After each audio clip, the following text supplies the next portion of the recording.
कर्नाटक में विधानसभा चुनाव की तारीखों का ऐलान हो चुका है। कर्नाटक में कांग्रेस और बीजेपी के बीच मुख्य मुकाबला माना जा रहा है, लेकिन जेडीएस भी इन चुनावों में अपनी मौजूदगी दर्ज करा रही है।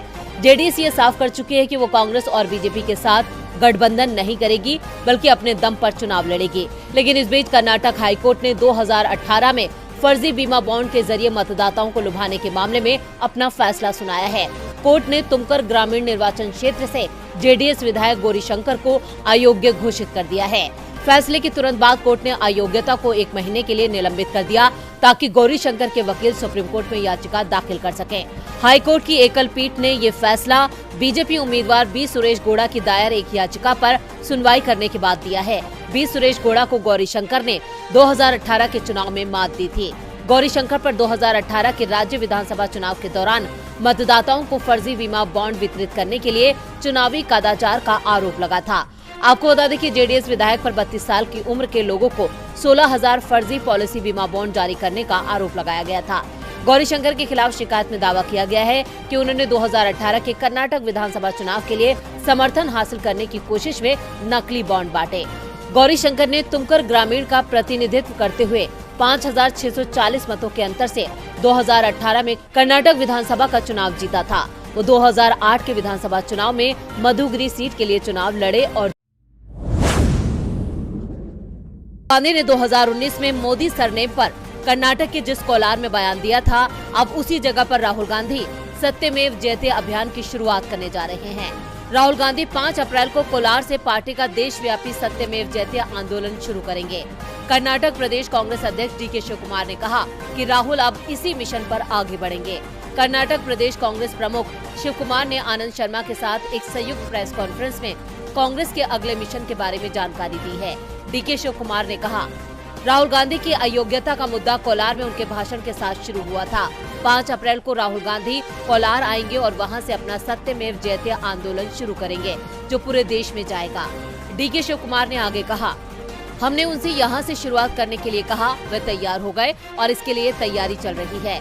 कांग्रेस अध्यक्ष मल्लिकार्जुन खड़गे और अन्य नेताओं की मौजूदगी में राहुल गांधी कोलार की धरती से बदलाव का संदेश देंगे। राहुल गांधी के समर्थन में कई राज्यों में कांग्रेस ने मेरा घर आपका घर मुहिम पहले ही शुरू कर रखी है। इस मुहिम के तहत राहुल को कांग्रेसी नेता अपने यहाँ रहने का न्योता दे रहे हैं। कई राज्य राहुल गांधी को आमंत्रण पत्र भेज रहे हैं। राहुल गांधी की संसद सदस्यता रद्द होने के बाद उन्हें दिल्ली के 12 तुगलक लेन आवास को खाली करने का आदेश दिया गया है, जिसके विरोध में कांग्रेस कार्यकर्ता राहुल गांधी को घर देने की पेशकश कर रहे हैं। कांग्रेस अब 2024 के लोकसभा चुनावों के लिए पूरी तरह से तैयार है। राहुल गांधी की भारत जोड़ो यात्रा 2024 के पूर्व चुनाव की तैयारी थी। अब कांग्रेस मिशन मूड में ये चुनाव लड़ने वाली है। सत्यमेव जयते मिशन के बाद राहुल गांधी कई प्रदेशों में अपना चुनावी अभियान तेज कर सकते हैं।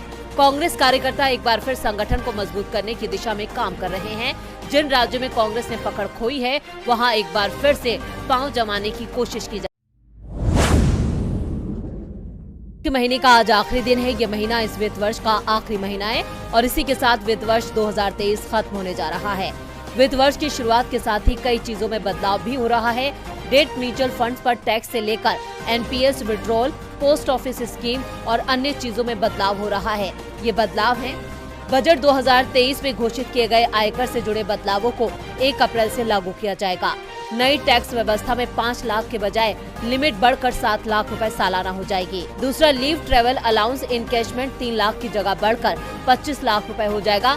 इसके साथ ही लाइफ इंश्योरेंस के 5 लाख रुपए प्रीमियम से ज्यादा देने पर टैक्स देना होगा।